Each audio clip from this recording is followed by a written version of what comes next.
Vent Cabrel Guilain-les-Mamies pour la traditionnelle revue de presse qui met un accent justement sur les 100 premiers jours du gouvernement de la Ve République. Bonsoir Cabrel. Bonsoir à tous. Votre revue de presse traite des journaux qui consacrent leur contenu aux 100 premiers jours du gouvernement de la Ve République dirigé par le chef de l'État Brice Clotaire Oligui Nguema. Ces 100 premiers jours d'un pouvoir à l'épreuve du terrain avec déjà plusieurs projets réalisés et en cours de réalisation.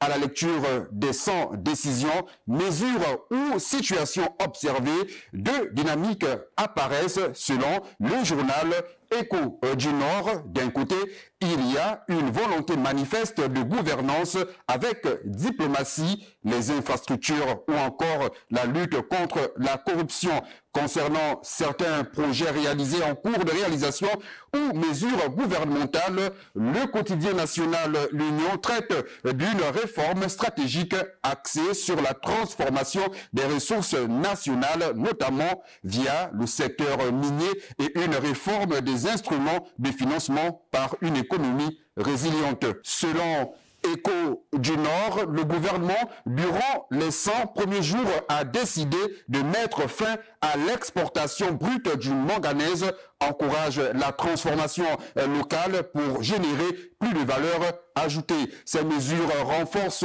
le socle de développement humain, pièce angulaire de la vision présidentielle. Pour Digital News, sur le plan social, la Ve République a déjà marqué des points décisifs, à l'exemple de la réhabilitation d'infrastructures sanitaires et éducatives, ainsi que la relance des programmes de bourses scolaires qui ont contribué à élargir l'accès aux services essentiels au bénéfice des populations. L'Union évoque ce séminaire gouvernemental qui était l'occasion de réfléchir à l'amélioration des instruments et des dispositifs de financement de l'économie. Digital News souligne que des actions tout aussi visibles, réouverture et modernisation des marchés et zones commerciales, mise en service des projets routiers structurants, autant d'initiatives qui dynamisent